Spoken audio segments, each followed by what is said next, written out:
കൊട്ടിയൂർ ഉത്സവനഗരിയിലെ ഓടപ്പൂവ് നിർമ്മാണം, വിതരണം എന്നിവ സംബന്ധിച്ച് കൊട്ടിയൂർ ദേവസ്വം ഇറക്കിയ ഉത്തരവിനെതിരെ ടെമ്പിൾ കോർഡിനേഷൻ കമ്മിറ്റിയുടെ നേതൃത്വത്തിൽ ദേവസ്വം ഓഫീസിലേക്ക് മാർച്ച് നടത്തി. ഇക്കരെ മാർച്ച് ദേവസ്വം ഓഫീസിന് മുന്നിൽ പോലീസ് തടഞ്ഞു.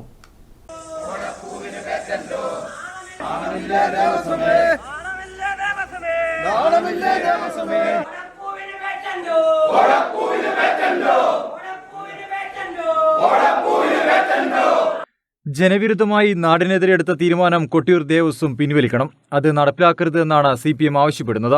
ഏതൊരു തീരുമാനവും കൈക്കൊള്ളുമ്പോൾ ബന്ധപ്പെട്ടവരുമായി ചർച്ച നടത്തേണ്ടത് സാമാന്യ മര്യാദയാണ്. തികച്ചും തെറ്റായുള്ള തീരുമാനമാണിതെന്നും അത് പിൻവലിക്കണമെന്നും മാർച്ച് ഉദ്ഘാടനം ചെയ്ത CPM സംസ്ഥാന കമ്മിറ്റി അംഗം പനോളി വത്സൻ പറഞ്ഞു. ഇവിടെ ഓടപ്പൂ ഒരുക്കുന്നതുമായി ബന്ധപ്പെട്ട് തൊഴിലെടുത്ത് ജീവിക്കുന്നവരുടെ തൊഴിൽ സംരക്ഷിച്ചുകൊണ്ട്, ആ ജോലി സംരക്ഷിച്ചുകൊണ്ടല്ലാതെ ഒരു തീരുമാനം ഏതിൻ്റെ പേരിൽ എടുത്താലും അത് നടപ്പിലാക്കാൻ കഴിയുന്ന കാര്യമാണോ? അല്പബുദ്ധിയുള്ള ആളുകൾക്ക് മനസ്സിലാക്കാൻ കഴിയുന്ന കാര്യമല്ലേ അത്? ഇപ്പോൾ നാട്ടിലൊരു തെരഞ്ഞെടുപ്പ് സജീവമായി എല്ലാവരും ആ കാര്യങ്ങളിൽ മുഴുകിയിരിക്കുന്ന അവസരത്തിൽ